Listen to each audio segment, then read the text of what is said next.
Now, as an angler, it's very easy to simply learn how to tie 2 or 3 knots that serve us and not move on from there. And I mean, let's face it, there are a lot more exciting things to talk about than knots, like rods and reels.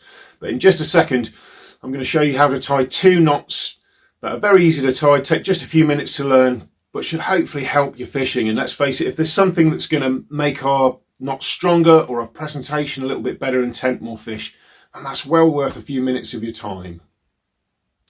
So the first knot I'm going to show you goes by a few names. It's sometimes called the trilene or improved clinch knot or improved fisherman's knot. And essentially it's very similar to your basic common or garden fisherman's knot that most of you will know, where we go through the eye, we go around a few times and then back through the gap.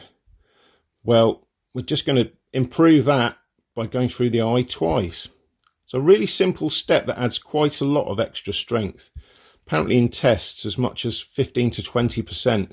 So for those of you who fish with light line for large fish, that's a really useful way of adding extra strength without a lot of extra faff. I'm going to go around at least 6 or 7 times, perhaps one for luck. I'm using quite thick line here just to show you what I'm doing. But this is with finer materials, especially fluorocarbons and braids that can be slippery. That extra turn is really useful. So I've gone around 7 or 8 times there. Next really important component in any knot, if you'll excuse me, is a bit of spit. For those too shy to ask, a bit of spit is actually just helps the parts slip together, stops friction damage,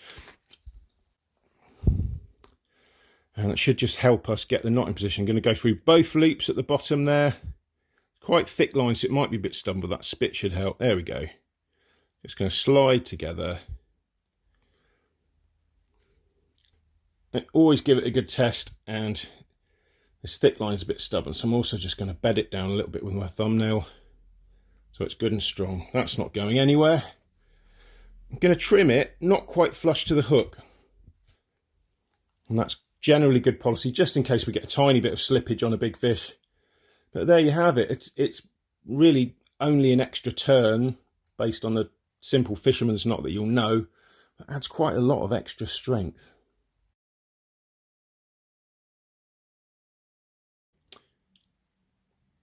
So our next knot is one that changes the rules a bit, and this is a great one for any of you who fish lure style flies or streamers for trout, or indeed saltwater species, and like a good amount of movement with your fly with thick lines. So this is a non-slip loop knot, and we start, before we put the hook on, we're just tying a little thumb knot on the line like so. Going to give ourselves plenty of space. I'm going to move that further back. You see a little thumb knot there. Next, thread the line through the eye of the hook. You can see there, thumb knot, and then the line through the eye of the hook. And now this free end goes back through the loop. You see that? Now what we're going to do next is pass 3 or 4 turns there, depending on the thickness of the line. Should be all right with 3 turns because I've got really thick lines. You can see what I'm doing. See that? Through the loop 3 times.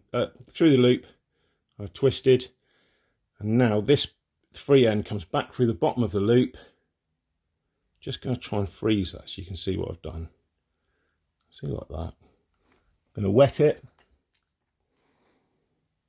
and now when I pull all this together, again, spit really important just to make everything slide into position.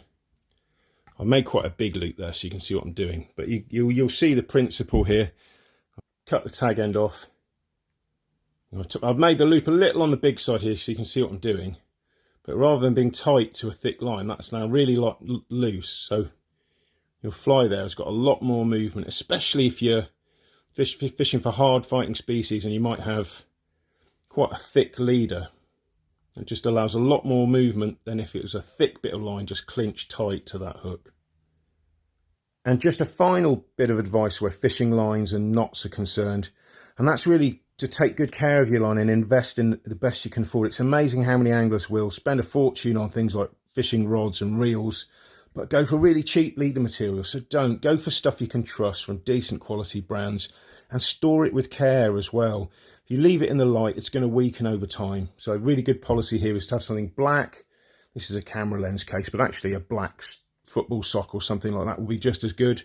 And when you're not using it, just store it in the dark, because your line's going to last a lot longer that way. Well, I hope that's been useful to you. The moral of the story here really is to pay close attention to your knots and invest some time in learning new ones, because it really will set you in good stead, especially if you come across challenging situations. The classic being where you've got big fish and you've got to land them on light lines. And in fact, looking back over some of the fish I've landed, I'm not entirely sure I've got some of them in with your common or garden fisherman's knot. So it really is worth investing the time and effort to expand your repertoire of knots, because if you tie really good knots that won't let you down, that's going to pay you back in dividends in the long run.